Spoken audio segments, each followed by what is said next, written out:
The Browns might have a new center soon in Nick McDonald, who came off the non-football injury list this week. But McDonald has been through so much in his life that if he gets thrown in for Alex Mack anytime soon, it probably won't faze him. I love telling the story. You know, it's an inspirational story. I don't mind talking about it. Any way that it can help some kids in need that were in the same situation, you know, I'll do my best to, you know, make them understand that, you know, everything's going to be okay and to keep fighting through it, and eventually it'll all work out in the end. My mom passed away when I was, 14. My dad had a really hard time with it, and there's 4 of us kids. How old were the kids when your dad left?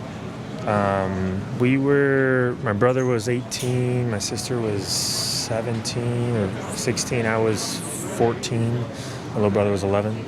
So how long were the 4 of you in the house alone together?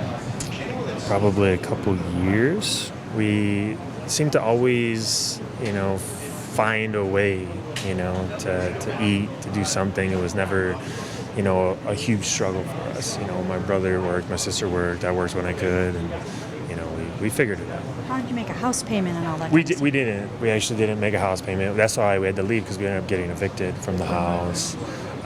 Water was shut off, electricity, heat, all that eventually, and then we got evicted, and that's when we all had to split up. I bounced around for a little bit, stayed with friends, and eventually I was taken in by, she's like a mother to me now. Her name's Gail Joseph.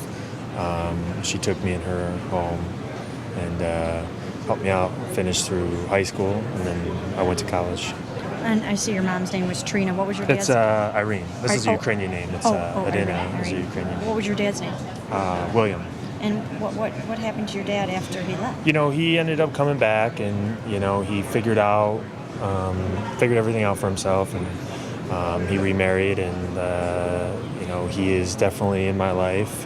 He feels very terrible for the past and what happened, and he wants to work on our relationship, and it's going well.